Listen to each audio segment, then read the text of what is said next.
Alors bonjour, on se retrouve pour ce mois d'octobre qui va être le dernier bilan culture du mois sous ce format. J'en reparle en fin de vidéo. On commence tout de suite. Alors le premier film que j'ai vu, c'est un film que j'ai vu au cinéma, Bac Nord.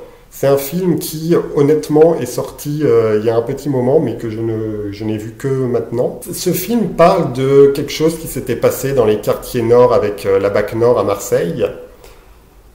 Le fond a fait polémique, parce que c'est vrai qu'il y a un regard, il y a un avis sur la police, mais aussi sur les cités, qui pose question. Mais bon, moi, je ne rentre pas dans cette polémique, et c'est plutôt la forme qui est vraiment très très bonne. C'est très nerveux, très bien rythmé, c'est du vrai cinéma, c'est très agréable.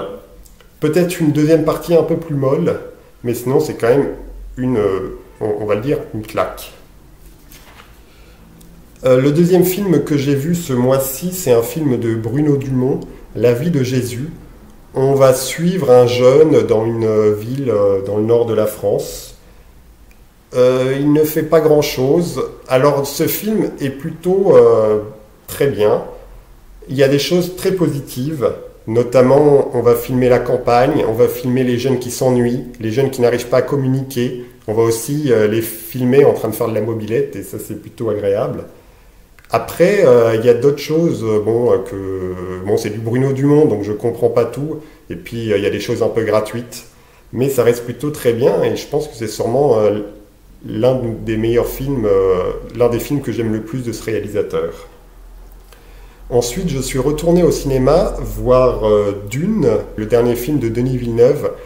Alors, j'ai plutôt du mal avec Denis Villeneuve. J'ai juste aimé Ennemi. Il y a juste Ennemi que j'ai trouvé génial. Après, le reste, je suis assez hermétique.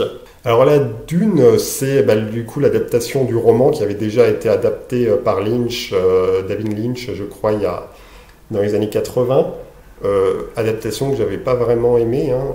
Mais là, ce film-là, c'est l'histoire, voilà, ça se passe dans un univers intergalactique, etc.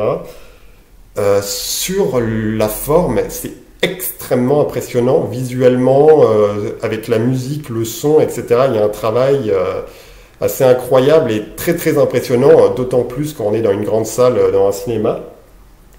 Par contre, le fond, c'est pas que c'est mauvais, mais c'est que je sais pas, ça ne m'a pas intéressé.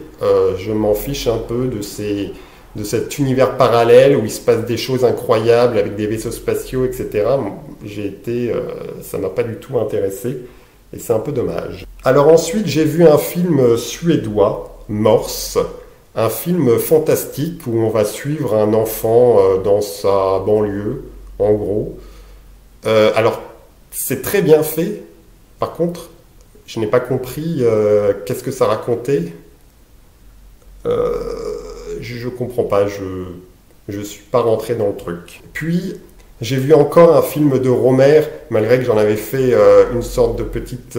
alors, même si j'avais fait un classement de mes films préférés de Rohmer dans la vidéo d'avant, j'ai encore regardé un film de Rohmer, donc c'est Contes de printemps. C'est du Rohmer, comme d'habitude, on va suivre en fait une fille qui va rencontrer une prof de philo, et elle va faire que cette prof tombe amoureuse de son père, qui lui est avec une fille bien plus jeune que lui. Alors c'est toujours aussi bon, toujours aussi délicieux. Sûrement pas l'un des meilleurs des Rohmer, mais c'est toujours très agréable de voir ce film, et en plus ça se passe au printemps. Donc c'est pas mal, on voit les fleurs, etc. Alors après, j'ai vu un film italien, Gomorra, où en fait, en gros, on va suivre plusieurs personnages dans ce qui est la mafia napolitaine. Alors malgré que le film manque un petit peu de rythme, je trouve, de mon point de vue, ce film est plutôt très très bon. Visuellement, c'est très bon, la musique est aussi très bonne. J'ai vraiment beaucoup aimé ce film. Puis rien que le fait, là, les mecs en slip en train de tirer, c'est génial comme idée. Ensuite, j'ai vu un film de Guillaume Braque. Donc j'aime beaucoup Guillaume Braque. J'en avais parlé notamment quand j'avais parlé de À l'abordage.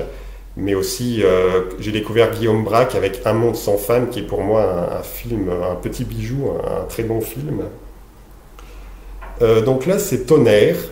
on va suivre l'histoire d'un rocker qui revient dans sa petite ville de Tonnerre dans l'Yonne, je crois. Et voilà, il va avoir des petites aventures qui lui arrivent. Voilà, c'est la vie, hein, c'est rien d'exceptionnel. Mais c'est toujours très bien. Sûrement un petit peu moins ensoleillé, un petit peu moins rafraîchissant que les autres films de Guillaume Braque. Mais bonne musique, beaucoup d'émotions.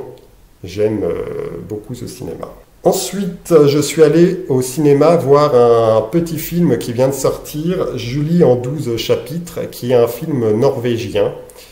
On va suivre une femme qui a 30 ans et qui va vivre une histoire d'amour. Et en fait, si je pourrais résumer, parce qu'on va la suivre dans sa vie, dans les différents plans de sa vie, si je pourrais résumer, je pense que on montre une histoire d'amour qui ne marche pas, qui ne peut pas se faire, mais qui reste belle. J'ai trouvé ce film très bien réalisé. Ça a été une bonne surprise, assez inventif et plutôt pas mal du tout.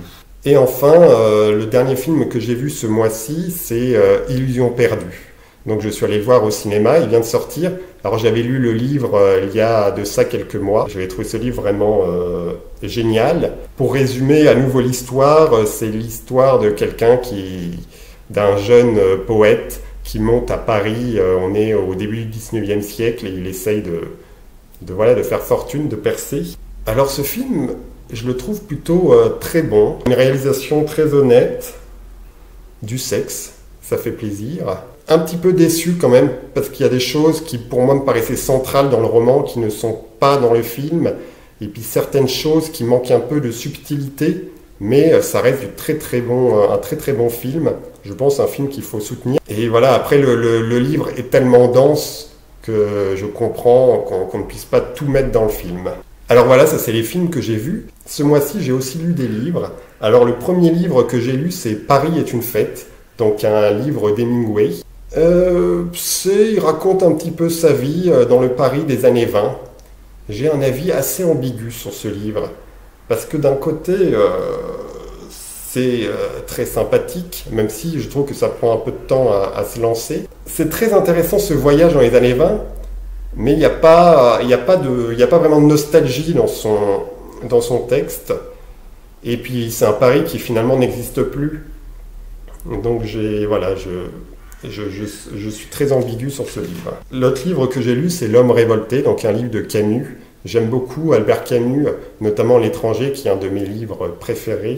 Là, ça va être un essai où il va parler de l'homme qui se révolte, et ensuite aussi de la révolution des peuples, de la révolution dans l'art, etc. C'est vraiment très intéressant, très instructif. Ce livre ne m'a pas vraiment provoqué de déclic chez moi, mais j'ai trouvé ça plutôt très enrichissant et très bien. Alors voilà, j'ai fini pour ce mois d'octobre. En novembre-décembre, comme le temps ne s'y prête pas, je vais sûrement pas beaucoup sortir, et du coup, je pense que je vais lire énormément et je vais regarder énormément de films, ou peut-être au contraire ne rien faire.